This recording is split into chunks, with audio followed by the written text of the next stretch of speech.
let's expand it back to London. What else can be done in London better that Sadiq Khan has not done or will not do? We talked a lot about crime. Okay, so that's one of the major things that the mayor's in charge of. The other thing is transport. Mm. And, transport is a big issue in London in a way that maybe it isn't in other Oh smaller yes. towns and cities, because what Sadiq Khan is doing is putting in road narrowing and road restricting measures all over the place. There's pop-up bicycle lanes, there's barriers going in the middle of the roads, to expand the pavements but take up lanes where cars and buses and lorries can't drive. And then there's these things called LTNs. It's a big issue in London. They're called low traffic neighborhoods. Essentially what's happening is that some of the boroughs in London are looking at a neighborhood and they're putting blockages on all the entrances to the road so that cars and vehicles can only get in and out through one entrance. Or either they put physical planters there which actually physically block the road so you can't get in, or they'll put up cameras so if you go through a certain entrance you get £100 fine or something like this. And people are up in arms about this all over London because it's just stopping people from traveling in their cars freely. Well, yeah, they used to be able to do. I mean, what's that done for the traffic situation in London? Well, there are these ironically named low traffic neighborhoods have actually created a high traffic congested city. Wherever they are, there's more congestion and people can't get through. And people, they find that they need 5 or 10 times as long to do a journey because they can only go in and out from one entrance to a certain neighborhood or area. And then everybody wants to use that one entrance. So, it's absolutely mad. And this is going along with the so-called green agenda because it's ostensibly to cut pollution, but actually it's increasing pollution and it's just making life very, very much more difficult for vehicles. But whatever you think about cars, it's also stopping emergency vehicles, because you get ambulances and fire engines can't get through where there's a blockage, and then they can't attend a fire, or they can't attend a sick patient, and people have suffered because of that. Or police, they can't go with their car and attend a crime and you cut crime. So these have got to go. It's absolutely insane thing that's going on in London, but it all comes down to this. The people are obsessed with this whole green agenda. I mean, the world's gone green mad at the moment, and you've got this G7 summit coming up in Cornwall in June, and they're all going to be talking about net zero carbon and climate change, COP26, where they're all going to make an agreement to, cut carbon dioxide emissions and more as though it's some demonic gas when it's not, and to bring in the so-called green economy, whatever that means. It just means that we're not going to have much real energy. And we're going to sort of close off all our streets to vehicles. Yeah. So what would your solution? Well, if you even view it as a problem, would you have a solution for that, or would you merely return to business as usual to make sure that Sadiq Khan isn't jamming up all the roads? Yeah, rip them all up, basically. I mean, that's what I like to hear. Yeah, exactly. It's ridiculous. We don't need this at all. We don't need any road blockages that weren't there before. I mean, get rid of the pop-up bicycle lanes. I'd get rid of all the sort of barriers to neighborhoods and streets. I'd get rid of this barrier, the barriers between the curb and the road that they put in. All of these things, they just need to go, because it's absolutely crazy to have big main roads, which normally have 3 lanes on them, cut down to 1 lane for vehicles, and then 2 lanes given up for one for bicycles and another one to put the bus stops down them. It's absolute madness. So, everybody is suffering from it. Anybody who uses a car or a vehicle or makes deliveries, or tradesmen who need to use the roads, they're all suffering from this. Businesses are suffering. The businesses have been absolutely hammered this year with the whole COVID situation, but this is just another hammer blow on top of a hammer blow. So when we can get back to normal a little bit, they can't actually get anywhere on the roads. It takes 3 times as long to do a journey. So obviously businesses can't do business as normal.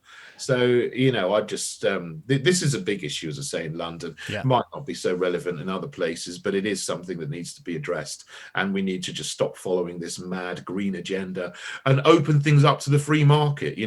If people want to buy electric cars, great. Yeah. Be subject to the free market. We shouldn't give them a subsidy.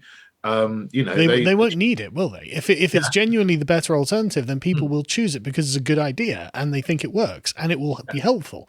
We don't need to do anything. And I mean, look at Elon Musk's popularity with the Tesla cars. I mean, it's already happening. It seems weird to need to artificially push something that's already going on. Why do anything? But I wanted to bring it back to a bit of a critique of Sadiq Khan, because he's obviously the front runner at the moment, so he's worthy of being critiqued, in my opinion. Let's talk, if we can, about Sadiq Khan's fiscal responsibility or lack thereof, because I do not suspect, I don't follow London politics as minutely as, of course, someone on the London Assembly, so I'm only tangentially aware of Sadiq Khan wasting millions of taxpayer money on various cultural, whatever that means, spending, and various other things like decorating the London Eye in the EU colours and things like this. How would you rate his fiscal responsibility when it comes to managing London?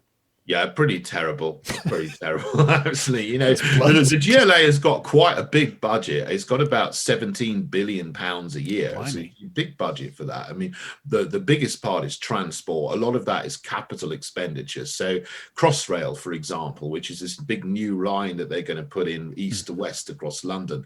And that was supposed to open at the end of 2018, but it didn't. It's been delayed and delayed and delayed, and apparently it's not going to open now until 2022.